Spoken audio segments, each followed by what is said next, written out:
dilakukan setiap 3 bulan. Ini menyebabkan daerah-daerah memiliki awareness terhadap faktor-faktor yang berkontribusi terhadap inflasi, terutama dari sisi distribusi logistik maupun dari sisi komoditas. Seperti kemarin yang diidentifikasi adalah cabai merah, cabai rawit, kemudian bawang putih, dan kemudian beras.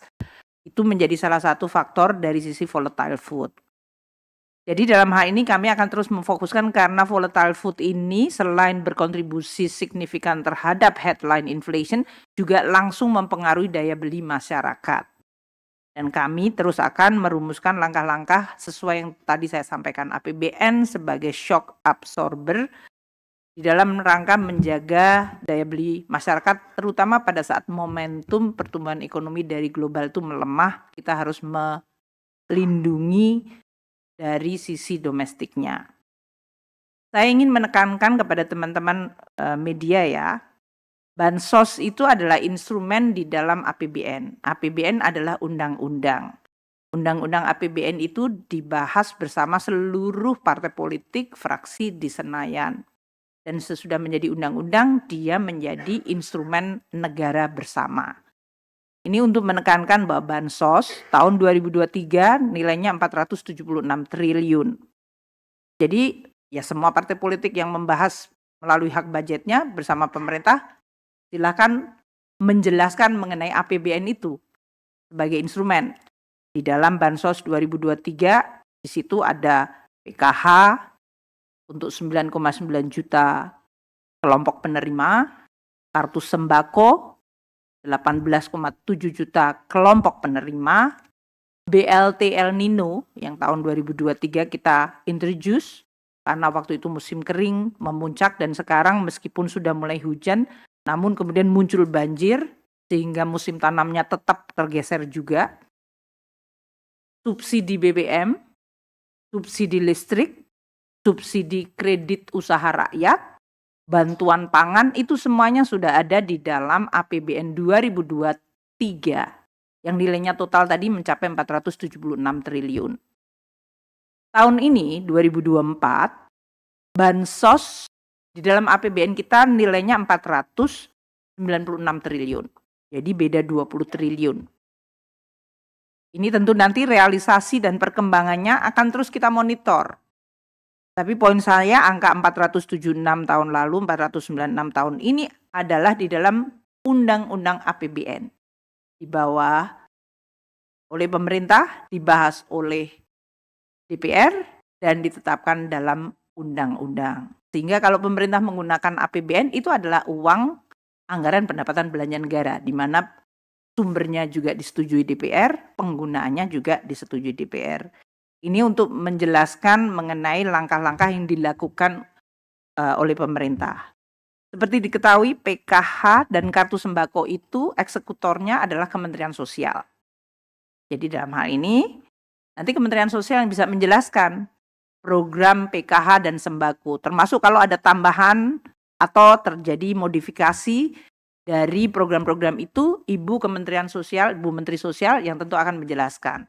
Targetnya 9,9 juta plus 18,7 juta untuk sembako itu ditetapkan melalui DTKS. Kita memang sekarang terus memperbarui sumber-sumber datanya, termasuk karena ada data dari BKKBN yang fokusnya adalah pada kemiskinan ekstrim. Jadi ini semuanya udah ada di dalam APBN, sudah menjadi program, silahkan, karena ini dalam kontestasi politik, ini adalah dipresentasikan di dalam konteks pelaksanaan APBN. Untuk berbagai bantuan-bantuan sosial, nanti kami akan bisa menjelaskan secara terpisah ya, karena ini APBN itu cukup banyak sekali programnya. Nanti kalau saya menjelaskan di sini, teman-teman KSSK jadi ini kayaknya kayak konferensi pers APBN gitu. Jadi nanti saya akan jelaskan. Tapi ini untuk menjelaskan tadi yang disampaikan bahwa BLT, terutama kalau untuk mitigasi pangan yang 6 bulan, terutama dikaitkan dengan tadi akselerasi untuk menyelesaikan kemiskinan ekstrim tahun 2024. Seperti tadi diketahui, harga pangan itu adalah the most sensitive di dalam menentukan kemiskinan masyarakat, daya beli dan langsung memukul. Jadi memang itu akan terus dilakukan di dalam rangka untuk melaksanakan program-program yang sudah ada. Eksekutornya PKH dan Kartu Sembako Kementerian Sosial. Kalau bantuan pangan, yaitu dalam bentuk beras, itu adalah Bappenas. Tapi data targetingnya semuanya dibahas di dalam konteks yang sudah ada. Jadi seharusnya tetap mengikuti apakah itu DTKS atau tambahan data yang berasal dari BKKBN. Atau kombinasi yang kenan kita punya Reksosek yang berasal dari BPS. Itu mungkin untuk menjelaskan mengenai bansos-bansos yang dilakukan pada tahun lalu, tahun ini, dan tahun-tahun ke depan. Karena bansos itu selalu cukup merupakan bagian yang cukup besar di dalam APBN kita. Saya juga ingin menyampaikan bahwa di dalam rangka inflasi terutama untuk volatile food, jangan hanya dilihat dari sisi tadi mengenai bantuan pangan. APBN itu intervensinya sebagai shock absorber termasuk volatilitas dari harga pangan. Kita punya anggaran ketahanan pangan. Tahun lalu 104,2 triliun, tahun ini 114,3 triliun. Ini termasuk berbagai program untuk meningkatkan produksi, meningkatkan kesejahteraan petani, membangun infrastruktur pertanian, dan juga mengembangkan sentra-sentra produksi, dan untuk menguatkan cadangan pangan nasional. Jadi jangan dilihat volatile food dan pangan itu hanya tadi yang bantuan pangan, banyak sekali di dalam APBN. Kemudian kita juga masih memberikan berbagai program perlindungan sosial yang memang selama ini dipakai untuk melindungi masyarakat yang paling vulnerable.